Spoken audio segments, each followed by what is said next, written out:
नमस्कार। आप देख रहे हैं द पब्लिक और मैं सुभाष चौधरी हूं। भारत सरकार डिजिटल डेटा के नियमों को सख्त बनाने की दिशा में कदम आगे बढ़ा रही है। इससे संबंधित पहले 2023 में एक एक्ट संसद से पारित कराया गया और जिस पर राष्ट्रपति ने भी मुहर लगा दी थी। उसके बाद उससे संबंधित नियम, उपनियम, विनियम उसे लागू करने की दृष्टि से तैयार किए गए हैं। यानी उसका एक ड्राफ्ट तैयार किया है। और यह ड्राफ्ट इसलिए जरूरी है क्योंकि हम सभी आज, चाहे वह आम नागरिक हों, किसी प्रोफेशन से संबंध रखते हों, किसी भी व्यवसाय से संबंध रखते हों, देश के किसी भी कोने में रहते हों, किसी जाति, किसी संप्रदाय, किसी भी भाग या किसी भाषा से संबंध रखते हों, हम सभी आज डिजिटल मीडियम पर पूरी तरह आधारित हो चुके हैं। हमारा जीवन यानी हमारी गतिविधियां 60 से 70% तक डिजिटल मीडियम पर आधारित हो चुका है। हम सुबह उठते ही मोबाइल अपने हाथ में लेते हैं और रात के सोने के वक्त तक मोबाइल अपने हाथ में रखते हैं। और मोबाइल पूरी तरह डिजिटल व्यवस्था है जिससे संबंधित सारी गतिविधियां हैं, जिसके माध्यम से हम अपना सारे कामकाज करते हैं, अंजाम देते हैं। चाहे वह सकारात्मक हो, नकारात्मक हो, अपने प्रोफेशन से संबंधित हो, समाज से संबंधित हो, देश से संबंधित हो, राज्य से संबंधित हो, चाहे वह डेवलपमेंटल वर्क हो, चाहे सामाजिक विकास की बात हो या फिर व्यक्तिगत विकास की बात हो। तो यानी डिजिटल जो डाटा है हमारा पर्सनल भी है और देश का डाटा भी है। उसकी सुरक्षा को लेकर गंभीर खतरा दुनिया में देखा जा रहा है, महसूस किया जा रहा है। और उस खतरे से बचाने के लिए भारत सरकार ने नियम 2023 बनाया था, जिसे digital personal data protection act 2023 का नाम दिया गया था। संसद के दोनों सदनों से पारित होने के बाद 11 अगस्त 2023 को ही राष्ट्रपति ने इसे अपनी मंजूरी दे दी थी, जो कि देश में लागू कर दिया गया। लेकिन इसे लागू करने के लिए उसमें तब कहा गया था कि इससे संबंधित नियम, विनियम, उपनियम बनाए जाएंगे, जिसके आधार पर इसकी पूरी संरचना तय होगी और इसे धरातल पर लागू किया जाएगा।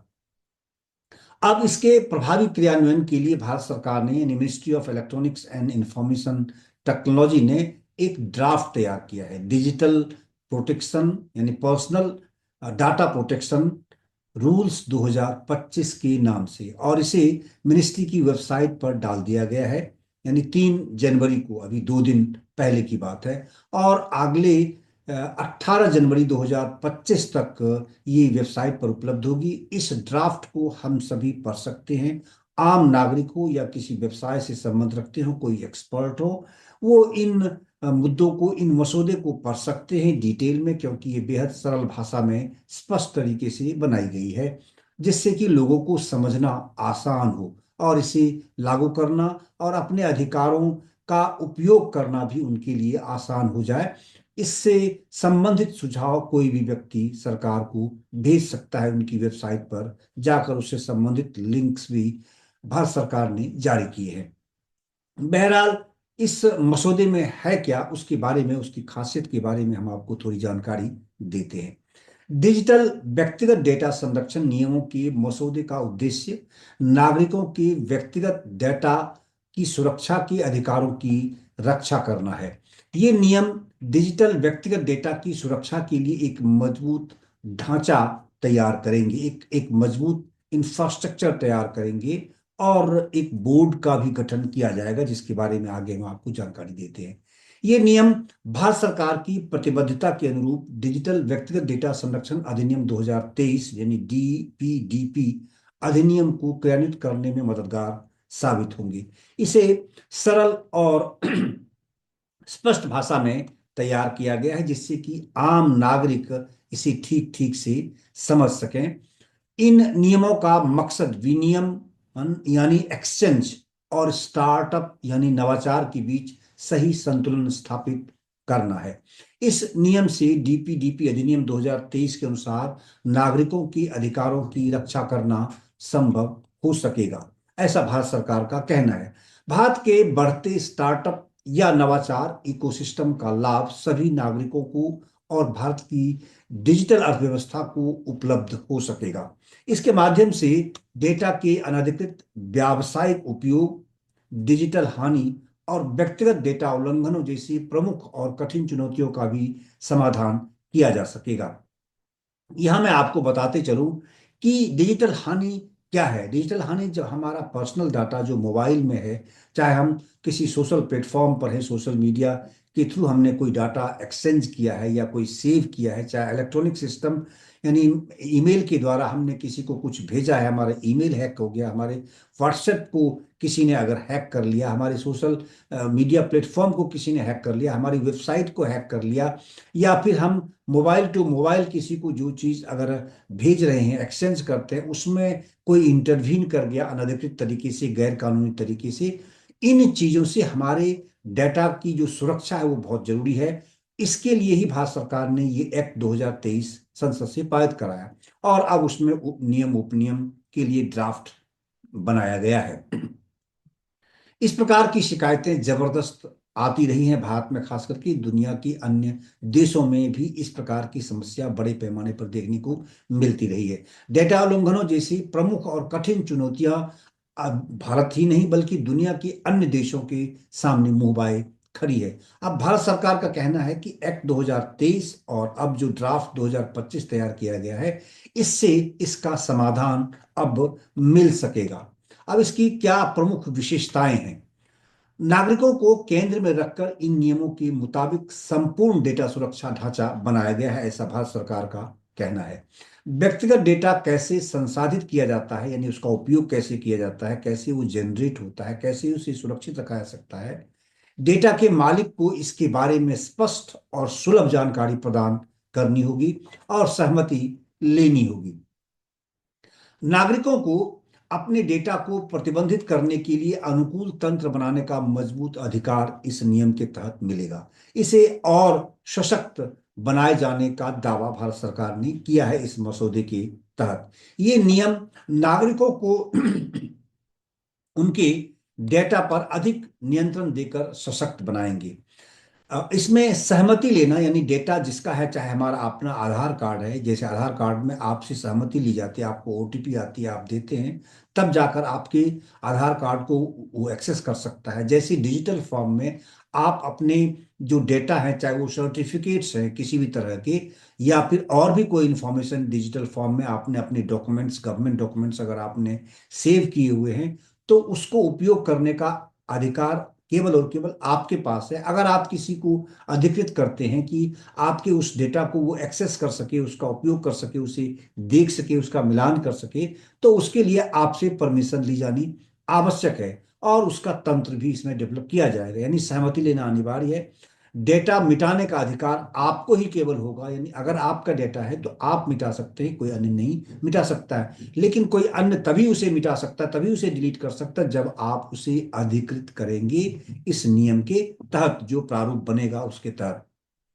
और शिकायत निवारण के प्रावधान भी इसमें शामिल किए गए हैं। इन प्रावधानों से नागरिकों का डिजिटल प्लेटफॉर्म पर विश्वास बढ़ेगा। माता पिता और अभिभावक अपने बच्चों के लिए ऑनलाइन सुरक्षा सुनिश्चित करने के लिए अधिकृत और सशक्त होंगे। यानी 18 साल से अगर कम के बच्चे हैं, कम उम्र के बच्चे हैं, तो उन बच्चों को डिजिटल फॉर्म से जोड़ने की दृष्टि से, ऑनलाइन किसी भी तरह की उपयोग की दृष्टि से माता पिता की सहमति लेना अनिवार्य होगा। इसमें माँ बाप अपने बच्चों पर, जिससे कि वो दुरुपयोग न कर सके या फिर गलत दिशा में न जा सके, अनर्गल चीजें न देख पाए या उसको एक्सेस न कर पाए, इसको लेकर माता पिता उस पर अपना कंट्रोल रख पाएंगे। इस प्रकार की व्यवस्था भी इस नियम में करने का दावा किया गया है। भारत का मॉडल व्यक्तिगत डेटा की सुरक्षा के लिए नवाचार को बढ़ावा देने और विनियमन यानी एक्सचेंज, यानी हम आपको देते हैं, आप हमें देते हैं, के बीच एक अनोखा संतुलन बनाता है, ऐसा कहा गया है भारत सरकार की ओर से। प्रतिबंधात्मक यानी जो रेस्ट्रिक्शंस हैं, वैश्विक ढांचे के उलट जो विश्व में के अन्य देशों में इससे संबंधित जो नियम बनाए गए हैं, एक्ट बनाए गए हैं, वहां ज्यादा रेस्ट्रिक्शंस है, जबकि भारत ने जो नियम बनाए हैं उसमें उतने रेस्ट्रिक्शंस नहीं है। ऐसा भारत सरकार का कहना है। ये नियम नागरिकों के कल्याण को प्राथमिकता देते हुए आर्थिक विकास को बढ़ावा देंगे।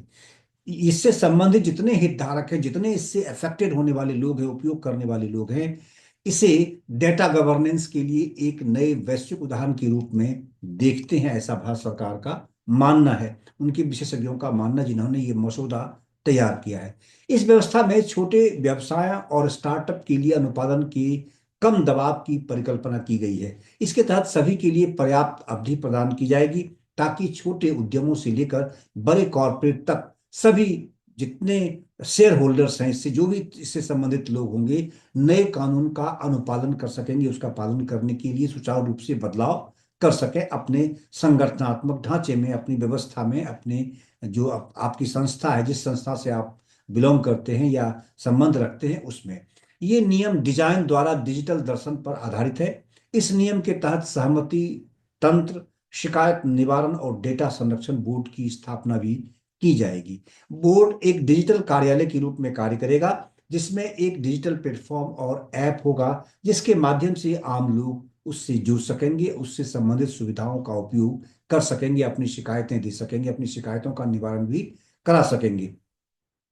यह नागरिकों को डिजिटल रूप से संपर्क करने और उनकी भौतिक उपस्थिति, यानी जो फिजिकल उसका प्रेजेंस है, की जरूरत के बिना उनकी शिकायतों का निपटारा करने में सक्षम करेगा। इसके तहत डेटा प्रोटेक्शन बोर्ड का डिजिटल कार्यालय शिकायतों का त्वरित और पारदर्शी समाधान सुनिश्चित करेगा।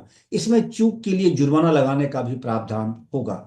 जुर्माना लगाते समय, यानी अगर कोई मिसयूज करता है आपके सिस्टम को, आपके डेटा का, आपकी बिना सहमति की, बिना अनुमति के, आपको बिना बताए, तो फिर उसमें जुर्माना का प्रावधान किया गया है। और इस प्रकार की खामी के लिए जो जुर्माना लगाने का प्रावधान होगा, उसकी जो उसकी सुनवाई होगी बोर्ड में, उसकी प्रकृति यानी नेचर किस प्रकार का, कैसे कैसा अपराध उसने किया है, उसकी गंभीरता कितनी है, उसके प्रभाव को कम करने के लिए किए गए प्रयास आदि जैसे कई ऐसे फैक्टर्स होंगे जिस पर विचार करना जरूरी होगा बोर्ड में, जब इसमें सुनवाई होगी, जब आप कोई शिकायत करेंगे कि आपके डेटा का दुरुपयोग किया गया, आपका डेटा लीक हुआ है, या किसी ने हैक किया है, किसी ने उसमें इंटरवीन किया है अनावश्यक तौर पर, गैर कानूनी तरीके से।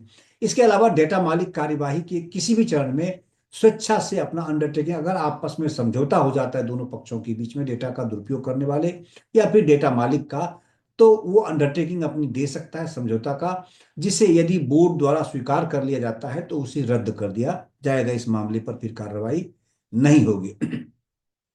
यह व्यक्तिगत डेटा संसाधित करने वालों के लिए एक निष्पक्ष न्यायिक ढांचा प्रदान करते हुए नागरिकों के अधिकारों की रक्षा करने की जरूरत को संतुलित करता है। इस प्रकार का जो प्रावधान है, इलेक्ट्रॉनिक्स और सूचना प्रौद्योगिकी मंत्रालय ने कानून बनाने के लिए एक समावेशी दृष्टिकोण अपनाने की सरकार की प्रतिबद्धता को दोहराया है। और उन्होंने कहा है कि भारत सरकार की उसी प्रतिबद्धता के अनुरूप माई गवर्नमेंट प्लेटफॉर्म के माध्यम में 18 फरवरी 2025 तक आम जनता और इससे संबंधित जितने शेयर होल्डर्स हैं, जो भी हितधारक हैं, जो भी इससे संबंधित हैं, से प्रतिक्रिया टिप्पणियां आमंत्रित की गई है। इसके लिए भारत सरकार ने महत्वपूर्ण लिंक जारी किए हैं, जैसे draft digital personal data protection rule 2025। अगर आप चाहें तो गूगल में जाकर आप इसे एक्सेस कर सकते हैं, आप देख सकते हैं, और वहां आप इसको पढ़ सकते हैं सही तरीके से, हिंदी और अंग्रेजी दोनों ही माध्यमों में। उसके बाद submission of feedback oblique comments on draft digital personal data protection rule 2025 का लिंक भी जारी किया गया है, जहां आप अपने फीडबैक, अपने सजेशंस, अपने कमेंट्स आप उसमें दे सकते हैं, क्या अच्छा क्या बुरा है आपकी नज़रों में, या फिर अगर कुछ नई चीज़ें आप उसमें शामिल करना चाहते हैं, नए प्रावधान उसमें अगर जुर्माना चाहते हैं भारत सरकार से उस नियम में, तो आप वहां अपने सुझाव दे सकते हैं। इसके अलावा एक और लिंक जारी किया गया है, जिसके आधार पर, जिसको लागू करने के लिए ये जो मसौदा 2025 तैयार किया गया है, वो है digital personal data protection act 2023। ये एक्ट 2023 में पारित किया गया था और राष्ट्रपति ने इसे मंजूरी भी दे दी थी। इसका भी लिंक उस वेबसाइट पर है, और आप इसको भी अगर आप देखना चाहें कि किस नियम के परिप्रेक्ष्य में अब ये मसौदा तैयार किया गया, तो आप उस नियम को भी इन डिटेल हिंदी अंग्रेजी में पढ़ सकेंगे। बहरहाल digital personal data protection act 2023 से संबंधित जो digital personal data protection rule 2025 का मसौदा तैयार किया गया है, उसकी ये खास बातें थी। मुझे उम्मीद है कि मैं आपको इसकी जो इसको सरल भाषा में स्पष्ट तरीके से जो इसमें खास पहलू हैं जो जिससे कि आप अफेक्टेड होने वाले हैं, यानी जिसका फायदा आपको होने वाला है, उसके बारे में आपको हम समझा सके हैं। बहरहाल इस एपिसोड में इतना ही। आपका बहुत बहुत धन्यवाद। अगर आपने द पब्लिक पॉड को अब तक सब्सक्राइब नहीं किया है तो इसे जरूर सब्सक्राइब करें। आपका बहुत बहुत धन्यवाद।